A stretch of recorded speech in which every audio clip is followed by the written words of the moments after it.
Class 10th के मेरे सभी शेरों शेरनियों, आज हम लोग पढ़ेंगे क्लास 10 में फिजिक्स में। देख भाई, बल्ब से जुड़े क्वेश्चन जो आपके पेपर में बार बार पूछे जाते हैं। जैसे मान लीजिए यहाँ पर बल्ब से जुड़े क्वेश्चन में ये कह देगा कि देख भाई, यहाँ पर बल्ब का रेटिंग तुमको दिया रहेगा 220 वोल्ट और मान लीजिए यहाँ पे दिया है 100 वाट, ठीक है ना। ये दिया है तो कहेगा कि भैया बताओ रजिस्टेंस की वैल्यू कितनी होगी। बोले तो प्रतिरोध की मान कितना होगा, ठीक है ना, आर का मान कितना होगा। और कभी कभी मेरे भाई करंट भी पूछ लेता है, ठीक है ना। तो यानी कि हमको करंट भी निकालना है। जैसे आप लोग मार्केट में जाते हो, मार्केट में बल्ब लेने जब जाओगे, ये सूर्या वाला बल्ब चाहे CFL लेने जाओगे, ठीक है ना, तो वो तो कम वाट का होता है। लेकिन इसको जब लेने जाओगे तो कहेगा कि भाई इसकी रेटिंग तुम देखोगे तो उसके ऊपर ये सब लिखा रहता है, ठीक है ना। तो इसका प्रतिरोध कितना है, रेजिस्टेंस कितना है, ठीक है ना। खुशी इधर तो बेटा यहाँ पर जब देखोगे तो हमको निकालना है आर का मान, ठीक है ना।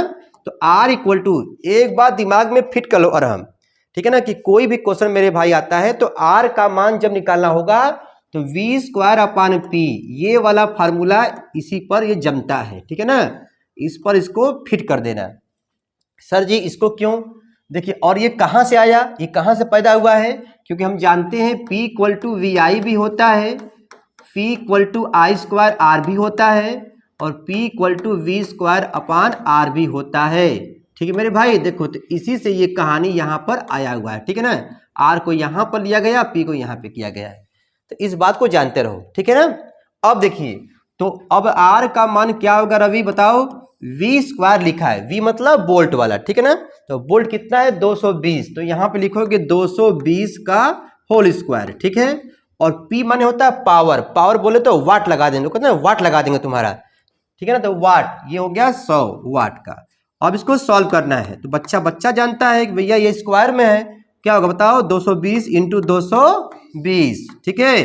बताओ शुक्ला जी, अपान में 100। अब शुक्ला जी मुस्कुरा रहे, करे गजब, यहाँ पर भी 0 और यहाँ पर भी 0, राम नाम सत्य हो जाएगा। देखो, और यहाँ भी 0 और यहाँ भी 0, तो कितना आएगा भाई 22 गुणे 22 मतलब 484।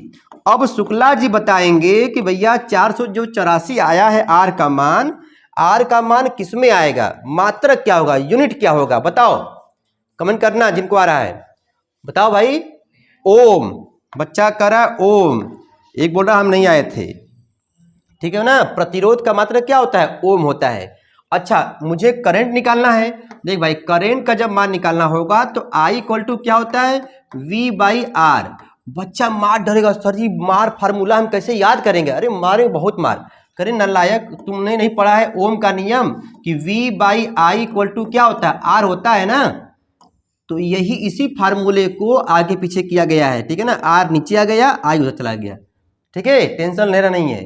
तो अब बताओ I का मान क्या होगा, V का मान मेरे भाई तुमको दिया है 220 और R का मान तुम जो है यहाँ पर भर सकते हो ये वाला, ठीक है ना, ऐसे भर दो। अब इसको सॉल्व कर लेना, ठीक है ना। तो देखो 22 दहा में कितना होता है 220 और 22 गुणे 22, ये इसके अंदर कितना 2 22 है, ये 22 आ जाएगा। अब बताओ ये तुम्हारा ऊपर 10 है नीचे 22 है, काटोगे तो कितना आएगा 5/11। अब अरहम भैया ये सोच रहे हैं कि सर जी आप जो इससे लगाए हैं तो एक फार्मूला तो यहाँ भी होता है। देख भाई ये भी हो गया, ऐसे भी I निकाल लोगे, I इक्वल टू क्या V/R, ऐसे भी निकाल लो। और एक मसाला देखो और है, तुमने कहा है कि भैया P इक्वल टू VI होता है, P इक्वल टू क्या होता है VI होता है। तो बताओ, देखो यहाँ पे तुमको दिखेगा, दिख रहा है नहीं दिख रहा है, VI होता है। तो यहाँ पर हम लोग ध्यान दे भाई, हम लोग यहाँ पर करेंगे क्या, P इक्वल टू VI। देख भाई गजब, VI तो P का मान कितना वाट था भाई 100 वाट था, ठीक है ना। वोल्टेज कितना था बोलो 220 वोल्ट का था बल्ब, और करंट I का मान निकालना है। तो बस मेरे सिरजबाज, I का मान निकालना है, बच्चा लगा लेगा 100/220, 100/220, ठीक है ना। अब देखो यहाँ से 0 से 0 कट गया, क्या बचेगा बोलो, ये 10 और 22 फिर काट दो, कितना आएगा 5/11। अब बताएगा अंकित कि I का मान जो आया हुआ है ये किस में आएगा, मात्रक क्या होगा इसका, यूनिट एम्पियर। I का मान क्या हो जाएगा 5/11 एम्पियर। देख भाई, तो ये देखो वहां से भी देखो ये मैच किया है, देखो अभी जो निकाले थे यहाँ से भी वही आएगा 5/11 और यहाँ से भी आ गया, ठीक है ना। तो धीरे से मेरे भाई पहले इसका मार लीजिए स्क्रीनशॉट, ठीक है ना। स्क्रीनशॉट मार लीजिए। क्लास 10 में और क्लास 12th में भी ये सब आता है और आपको गर्दा गर्दा मचाना है, ठीक है ना। क्लास 10 में फिजिक्स में ये ऐसा सवाल आएगा, बार बार आएगा, 2 नंबर में भी, और किस्मत अच्छी रही मेरे भाई तो 4 नंबर में भी आ सकता है, और ये करंट भी पूछ देगा। बहुत सारा गरम मसाला आप लोगों को मिलता रहेगा, ठीक है ना। छोटे छोटे वीडियो में देखते रहिए, नए होंगे तो घंटा घंटी दबा देना। फिर मिलेंगे, पढ़ते रहो।